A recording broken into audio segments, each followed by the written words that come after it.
The grand conclave chamber of the Kalan hegemony was a construct of impossible geometry, a vast, soaring void carved not from rock or metal, but from solidified thought, the ceiling a swirling nebula of captured light that mimicked the galactic currents the hegemony had mastered over millennia. Elder Augur Kales stood at the central plinth, his 6 delicate, obsidian-sheened limbs trembling with a resonance that betrayed the seismic nature of the hour, a tremor that traveled through the crystalline floor to the gathered high augurs and the silent, massive warlords positioned in the defense arc. The ambient temperature, meticulously regulated to the crystalline lattice's point of greatest thermodynamic efficiency, felt suddenly frigid, a coldness that seeped from the projection shimmering before them. That projection, a crude, boxy vessel designated Vanguard by its occupants, was the source of a political and existential crisis that threatened to unravel the meticulously woven fabric of interstellar peace the hegemony had upheld for 17,000 cycles. The vessel was inert, held fast in a gravitational cradle just outside the mandated quarantine perimeter of the A7 quadrant, but the data streaming from it was anything but passive. It pulsed with an incomprehensible, wasteful energy signature. The debate had raged for the standard cycle, the complex, resonating harmonies of Kalan dialect clashing within the chamber, a storm of philosophical and tactical conflict. The warlords, led by the granite-postured Commander Xylos, advocated for immediate sterile deactivation.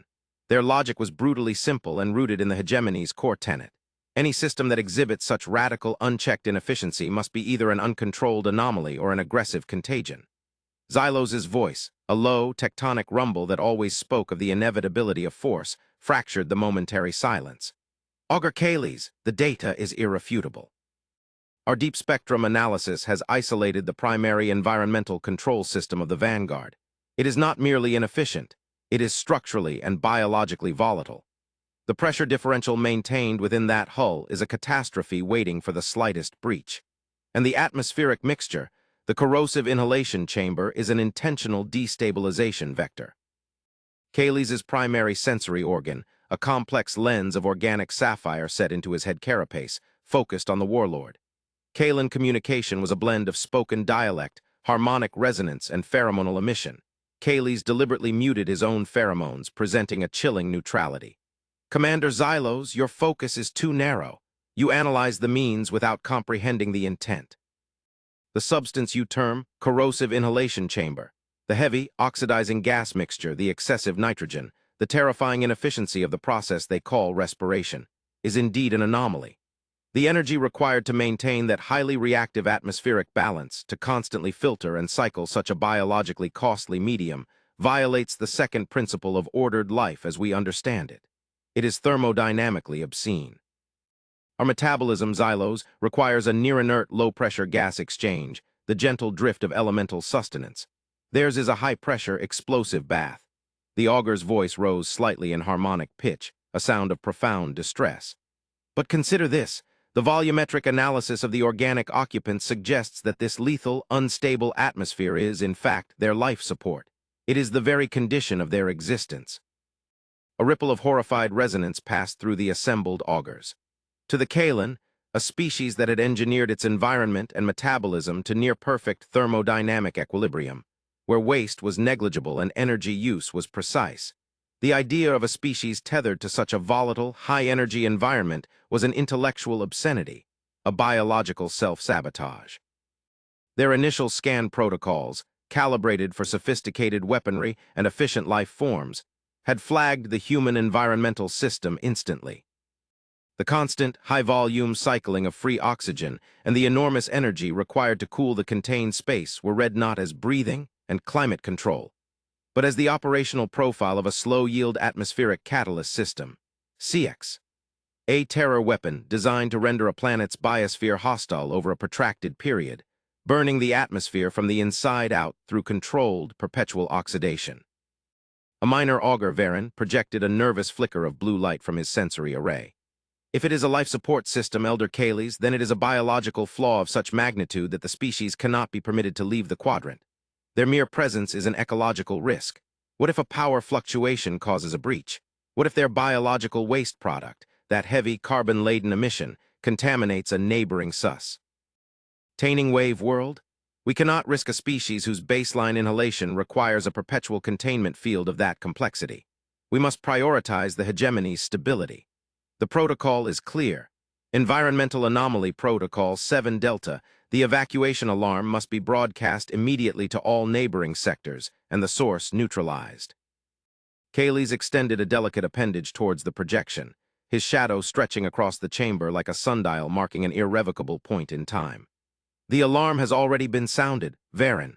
The automated system, following Protocol 7 Delta, initiated the alert sequence upon verification of the SYACS signature. Evacuation orders are broadcasting even now across 3 contiguous sectors. That action, based on an assumption of hostility, is what defines our current crisis. He paused, allowing the gravity of his next statement to settle.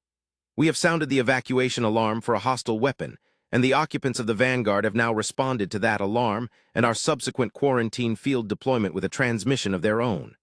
They interpret our mandated defense protocol, based on a profound misunderstanding of their nature, as an act of unprovoked aggression. The system, obeying the logic of defense against a perceived atmospheric weapon, has ensured the very outcome we sought to avoid. Kayleigh retracted his limb, his posture becoming one of absolute, terrifying stillness. The war augurs began the moment we scanned their dangerous life support and initiated the evacuation alarm. The subsequent hours were a nightmare of political paralysis. The hegemony, accustomed to managing threats with surgical precision based on exhaustive data, was now faced with a threat that defied their established scientific and philosophical frameworks. The Vanguard, surrounded by a hegemony picket of containment vessels, had not fled or attacked. Instead, it had deployed a complex, localized energy shield and initiated a baffling counter-response. Their communication, now translated, was a formal, precise statement of intent.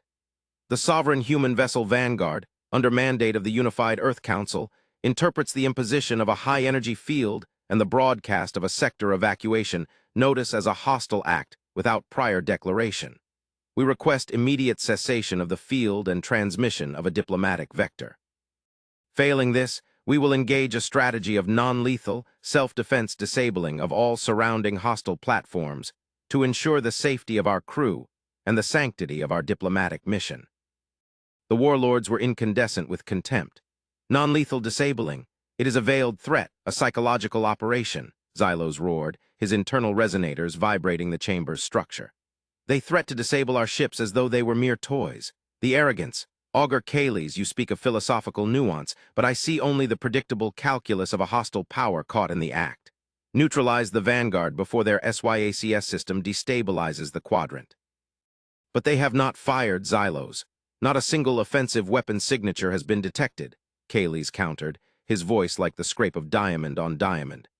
They are expending massive, localized energy to contain their own internal environment, and now to deflect our non-lethal quarantine fields. They are fighting the effect of our fear, not the cause. We must not allow the hegemony to be judged as a perpetrator of an ecological war against a species whose weapon is merely the structure of its own lungs. This is not a military confrontation. It is a catastrophe of translation, biological, linguistic, and philosophical. Kayleigh, now under immense pressure, ordered a specialized deep scan of the human biological and psychological data contained within the Vanguard's informational broadcast packet, a measure far exceeding standard quarantine protocol. This necessitated bypassing military firewalls and incurring the wrath of the entire Warlord Council, but the augur understood that the hegemony was balanced on the precipice of an error that would define its history. The resulting data analysis, conducted by a specialized team of xenobiologists and cultural analysts in a shielded subchamber, filtered back to the conclave in slow, agonizing increments, transforming the initial confusion into profound, existential terror. The analysis revealed that the human species, designated Homo sapiens, did indeed require the corrosive inhalation chamber, a volatile mixture of oxygen and nitrogen, to survive. Their entire civilization was built upon this principle. The concept of an atmosphere so fundamentally reactive that it would spontaneously combust if concentrated too highly in their historical environment, or that it constantly sought to degrade the very biological structures it sustained, was anathema to the Kayleigh. Their life, the sustenance wave, was a gentle, inert transfer of een. RGY, The human existence was a perpetual, controlled, high-pressure explosion. Their entire metabolism was a process of rapid oxidation, a form of slow, deliberate combustion. The hegemony's scientists theorized that the species must live in perpetual discomfort, their biology constantly straining against the corrosive environment they required. They were, in the Kalan view, a people living perpetually on the edge of catastrophe, a terrifyingly inefficient engine of life. "Look at the psychological profile," whispered Augur Shurin, projecting a complex web of neuroresonance patterns extracted from the human broadcast. "Their communication is unnervingly calm. The emotional markers are near flatline, presenting a unified front of logic and self-control. There is no trace of the panic or rage one would expect from a species that perceives itself under unprovoked attack. They express only the clinical calculation of self-preservation. They are not acting as aggressors. They are acting as perfect defenders of an imperfect, impossibly dangerous existence." The implications were staggering. A species that required such a volatile environment to survive, one that had mastered the physics of containing a perpetual, internal atmospheric threat, must possess technological and cultural depth far exceeding initial estimates. The hegemony had assumed the Vanguard was a primitive, ill-equipped vessel stumbling into their space. Now they understood they were facing a power capable of not only maintaining but weaponizing, or at least strategically applying, a fundamental instability that the Kalan had spent their entire evolution eliminating. The term SYACS was still technically correct. It was an atmospheric catalyst system, but it was catalyzed by a need for life, not war. The pressure mounted exponentially as the Vanguard, true to its word, began its defensive operation. Not a single offensive beam was detected, yet the hegemony quarantine ships began to flicker, their containment fields collapsing one by one. The human vessel was using a baffling mix of ultra-low-frequency sonic pulses and focused gravitational distortions, tailored precisely to interrupt the energetic nodes of the Kalan field emitters. The ships were rendered harmless, their crews uninjured but utterly confused. The Vanguard was creating a perfectly clean, surgical gap in the quarantine cordon, asserting its sovereignty through an act of supreme, non-violent competence. This was not the brute force of a nascent power. It was the calculated restraint of a vastly superior one. Kales seized this moment of military paralysis to make his definitive pronouncement. He spoke not to the warlords, but to the collective philosophical consciousness of the hegemony. "We based our response on the assumption that life is defined by its thermodynamic elegance, its efficiency, its minimal expenditure of energy and waste. We are the architects of equilibrium. They are the masters of imbalance. They require a perpetual, controlled fire just to draw breath, and yet they survive, they travel, and they exhibit a moral clarity that belies their precarious physical state. Our fear, encapsulated in the evacuation alarm, was a fear of biological imperfection. We sought to neutralize what we perceived as a weapon of planetary oxidation, only to find we were attempting to annihilate the very conditions of a sovereign people's existence.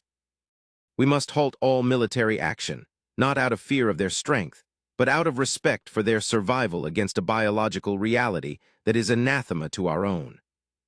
Commander Xylos, humbled by the surgical dismantling of his fleet, finally gave a low, reluctant assent, the sound of a falling mountain. "The damage to our vessels is calculated to the femtojoule, Elder Kales. They used the minimum necessary force to assert their autonomy. This is either the most sophisticated act of psychological warfare in the known galaxy, or it is precisely what they claim it is. We stand down. What is the immediate diplomatic strategy?" "The immediate strategy is silence, followed by an act of absolute open transparency," Kales declared. "The hegemony will disarm its entire perimeter, allowing the Vanguard to proceed toward the primary diplomatic vector. I will meet them, not in the conclave chamber, which is calibrated for our specific sensory needs, but in a neutral, unshielded environment. We must show them that our initial act was one of blind, protocol-driven terror, not malicious intent. We will extend the hand of apology, a concept almost unheard of in Kalan diplomacy, but necessary now for the survival of both our peoples. And we must do so before another sector, operating under the continuing evacuation alarm, acts decisively on our initial, flawed premise." The air in the chamber, the silent, solidified thought of millennia, seemed to crack under the weight of this unprecedented humility.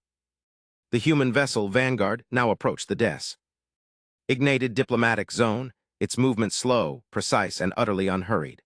The hegemony had presented a perfect vacuum, No patrols, no hidden sensors, no residual energy fields. It was an act of deliberate, vulnerable trust. Elder Kayleys, accompanied only by a primary linguistic-cultural liaison, materialized on the sterile, open platform of the orbital station Amnesty, a temporary structure built for the occasion. The Kalan delegation stood motionless, their multifaceted eyes absorbing the alien craft.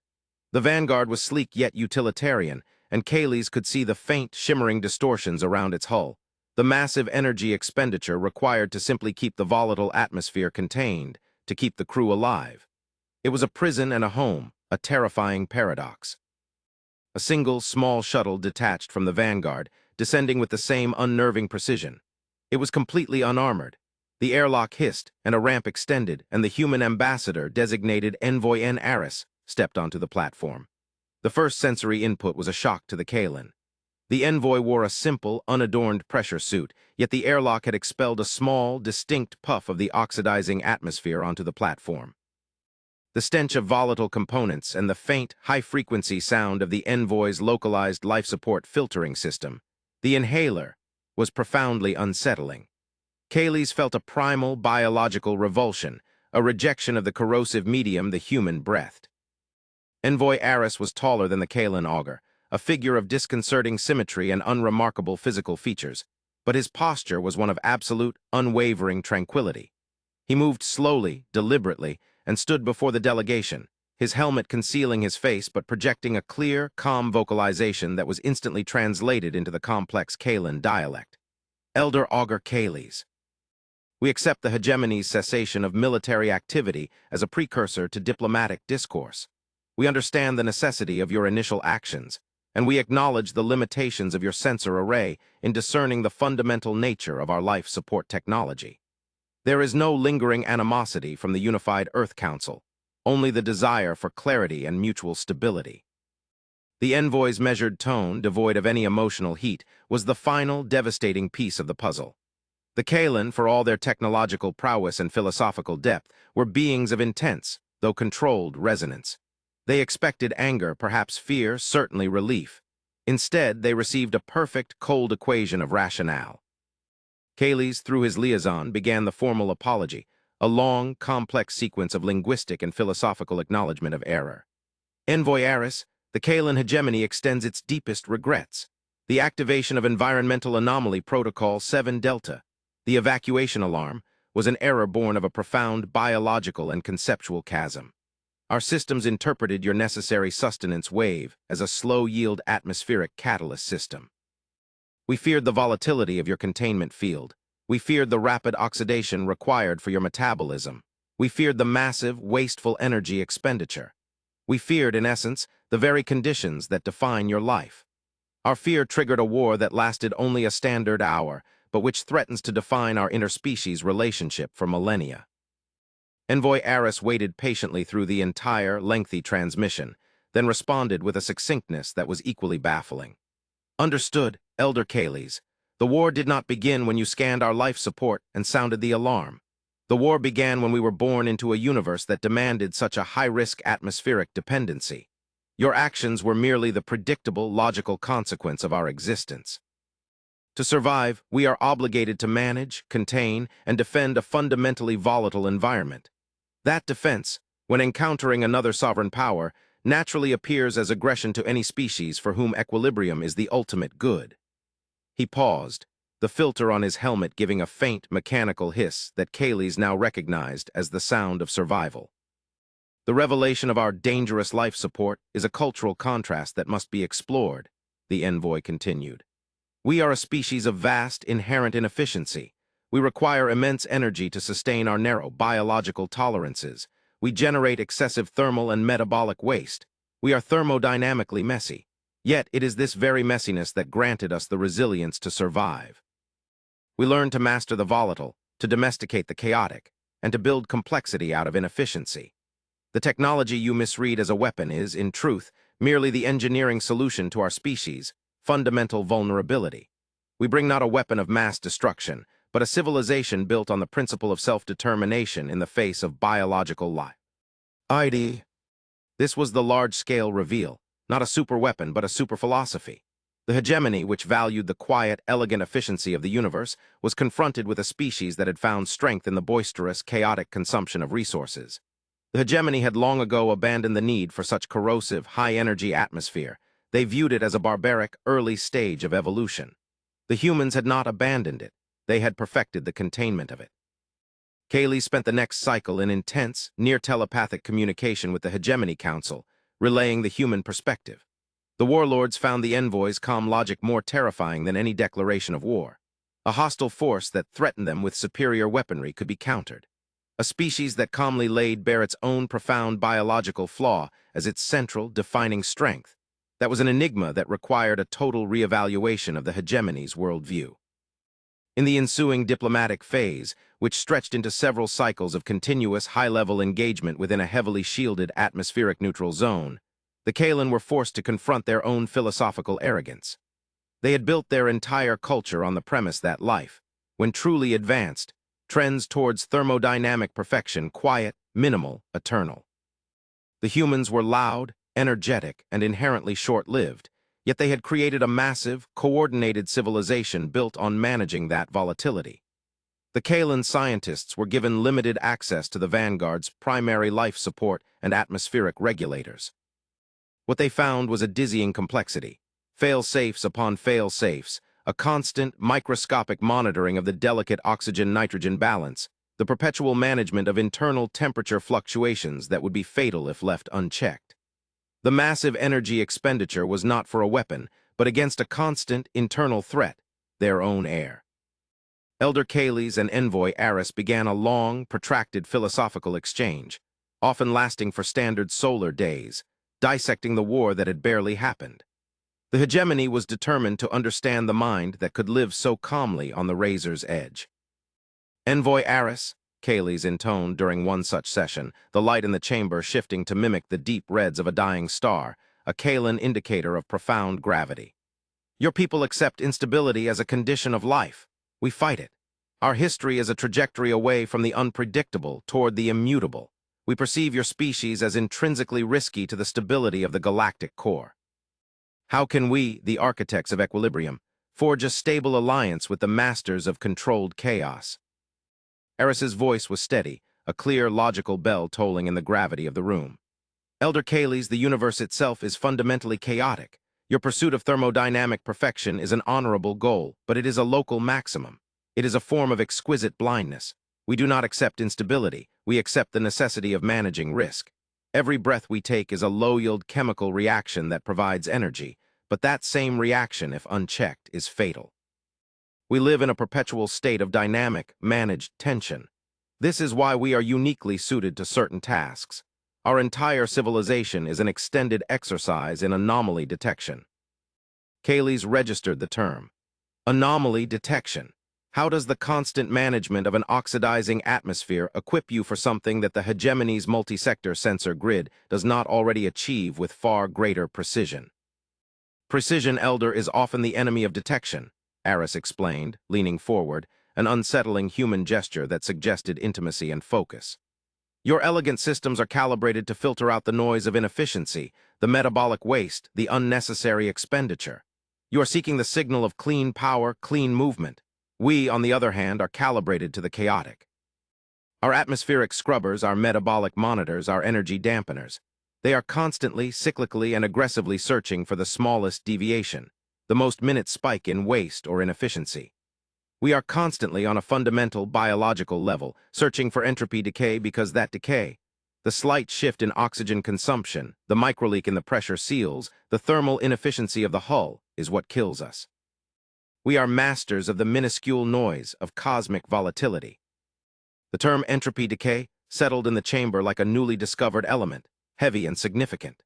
Kaylees, ever the scientist, ordered the deep space sensor logs to be cross-referenced with the human Vanguard's internal systems logs, focusing on environmental and atmospheric anomaly detection data. The hegemony's logs, designed to ignore the constant background radiation and faint energy signatures of the dead zones between galaxies, areas deemed too entropically inert to be of interest, returned their usual perfect null readings.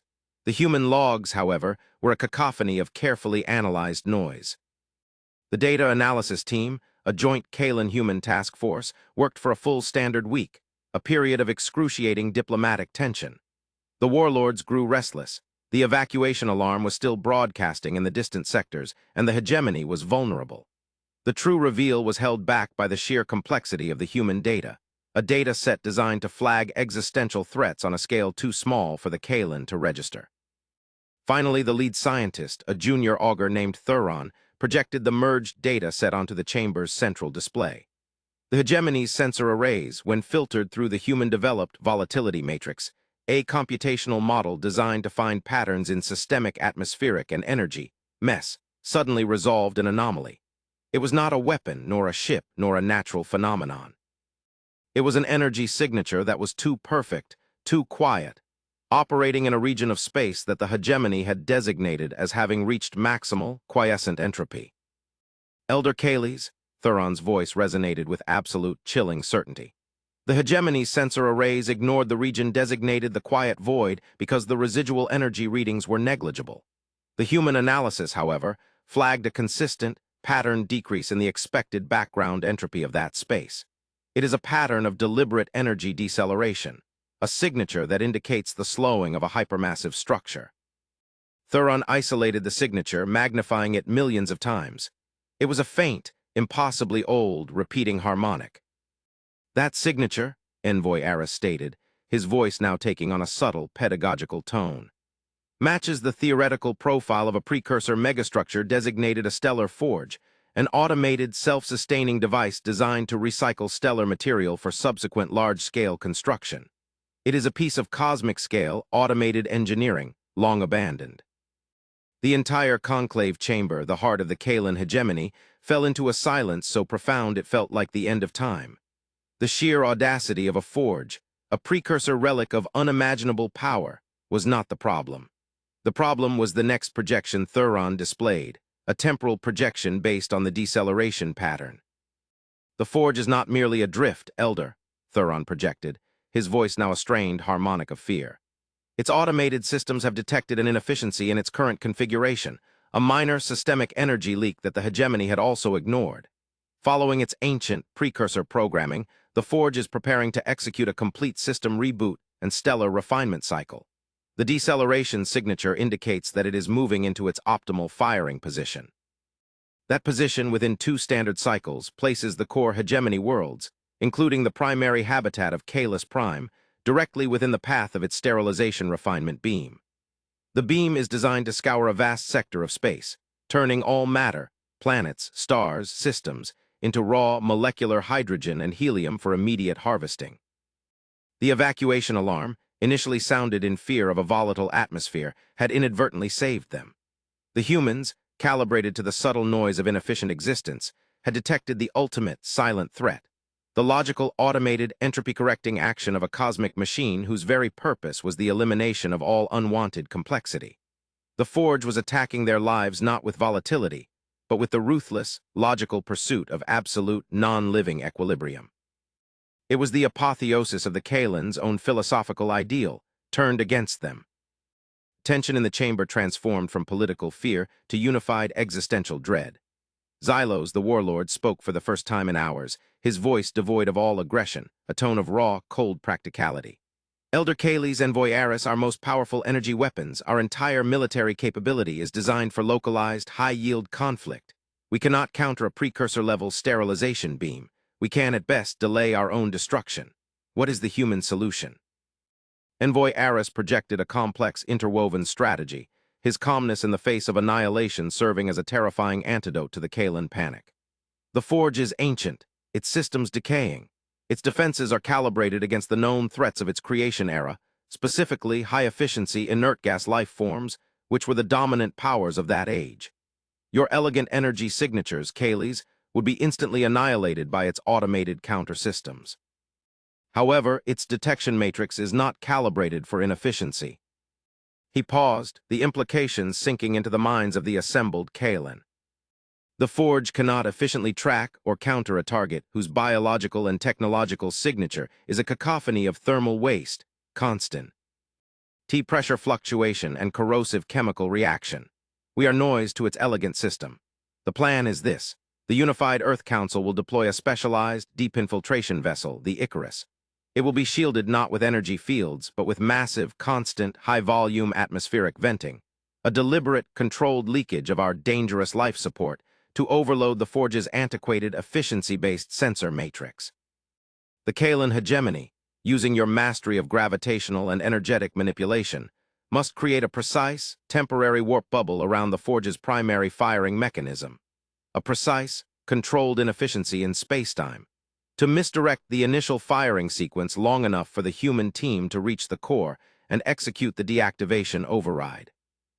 It was an alliance forged not in shared power, but in shared philosophical weakness. The Kalan, the masters of efficiency, would use their great power to create a momentary flaw in the fabric of the universe. The humans, the masters of managed inefficiency, would use their inherent biological liability, their volatile atmosphere, to blind the cosmic threat. The very thing that started the war, the corrosive inhalation chamber, was now the key to salvation. Elder Kales looked at the envoy, a gesture of profound, wordless understanding passing between the alien and the human. The hegemony will commit its full capacity. We will create the flaw. The logic is sound, Envoy Aris, the terrifying logic of inefficiency. The joint operation was executed with a desperate, unified precision that transcended the recent conflict. The hegemony's great, crystalline ships moved into position, not to attack, but to manipulate the geometry of space itself, creating a temporary, localized gravitational distortion, a cosmic stutter in the Forge's final countdown.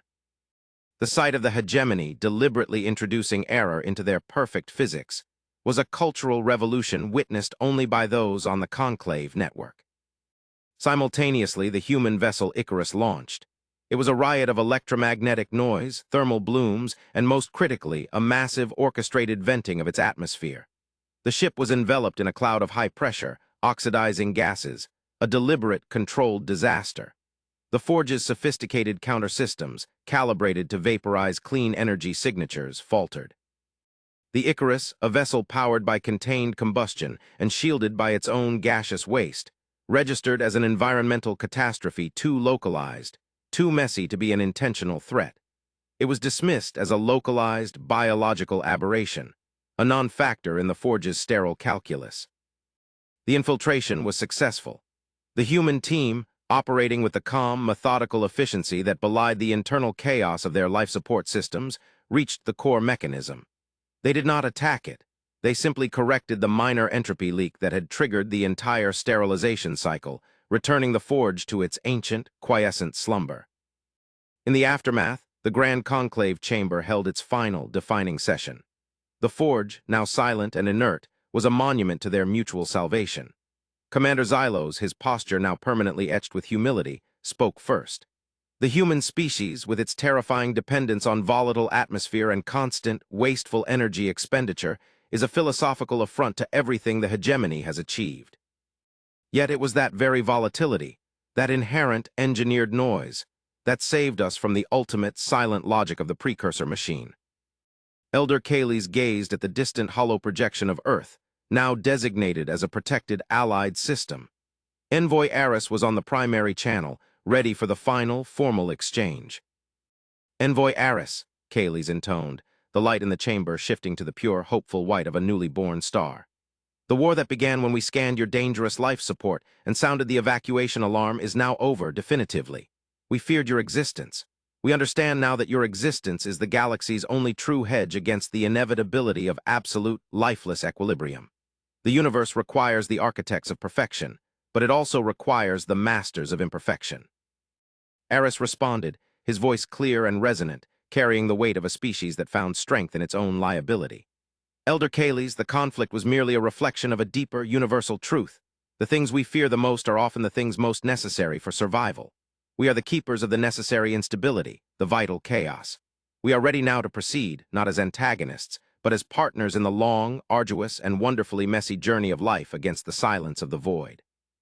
The final reflection echoed through the chamber, a profound realization of cosmic scale. The Kalan hegemony, which had sought to define the universe by its own standards of clean energy and quiet, ordered existence, had discovered that their greatest vulnerability was their own perfect elegance. The humans, whose every breath was a controlled chemical explosion, and whose civilization was a perpetual expenditure of energy against entropy, had taught them that the highest form of resilience is not the elimination of risk, but the mastery of it. They had feared the volatile air of humanity, only to learn that within that contained, corrosive breath lay the unique capacity to sense the cosmic stillness that nearly destroyed them all. The evacuation alarm, once a signal of war, was now recognized as the unlikely call to a grander alliance, a unity between the silent efficiency of the stars and the magnificent, chaotic roar of human life. The frontier was no longer one of territorial expansion, but of philosophical integration, a future built upon the terrifying, beautiful logic that the most dangerous thing in the universe might simply be the air that another species breathes. The grand, unified project of the Kalan and the humans would be the persistent defense of imperfection against the inevitable, silent march of cosmic equilibrium.